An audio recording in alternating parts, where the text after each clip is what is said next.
नमस्कार शेतकरी मित्रांनो, स्वागत आहे आपल्या यूट्यूब चॅनलवरती। जर नवीन असाल तर आपल्या चॅनलला सबस्क्राईब करा। चला तर आपण आपल्या विषयाकडे वळूयात।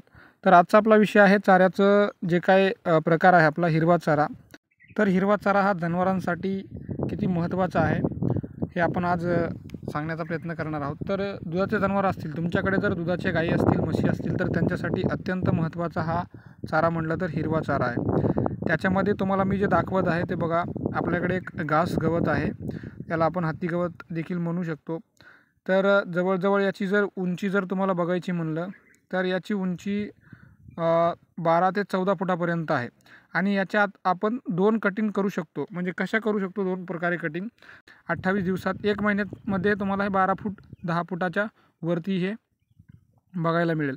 तर याच्यामध्ये 2 प्रकारे कटिंग कशी करायची हे सांगतो तुम्हाला। कटिंग म्हणजे आपल्याला आता भरपूर आपले शेतकरी मित्र असतील त्यांच्याकडे कुट्टी मशीन नसते, आणि ज्यांच्याकडे आहे त्यांच्यासाठी पण सांगतो, आणि ज्यांच्याकडे नाही त्यांच्यासाठी पण सांगतो। जवळजवळ हे 5 ते 7 फुटापर्यंत आलं तर त्याची कटिंग जर केली तर त्याला कुट्टी करण्याची काहीही गरज नाही। तुम्हाला मी दाखवतो या व्हिडिओमध्ये।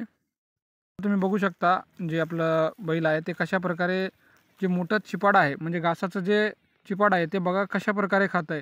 जरी मोठं झालं, आपण म्हणतो ना आपल्या भाषेमध्ये एक निबर जरी झालं तरी ते कशा पद्धतीनं हे घास गवत खातं तुम्ही बघू शकता। तुम्हाला व्हिडिओमध्ये मी लाईव्ह प्रूफ दाखवत आहे।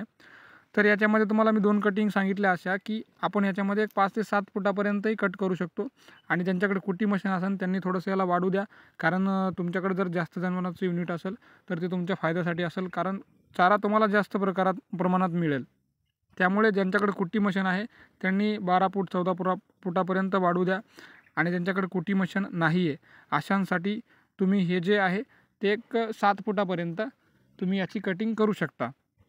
तर अशा प्रकारचं हे चारा पीक आहे मित्रांनो। आणि उन्हाळ्यामध्ये तुम्ही आपल्या जनावरांसाठी हिरवा चारा हा महत्त्वाचा आहे, त्यामुळे जमेल तेवढा उन्हाळ्यासाठी किंवा उन्हाळ्यामध्ये आपल्या जनावरांसाठी हिरवा चारा कमीत कमी 1 वेळेला तरी तुम्ही भरपूर त्यांना पोट भरून हिरवा चारा दिलाच पाहिजे।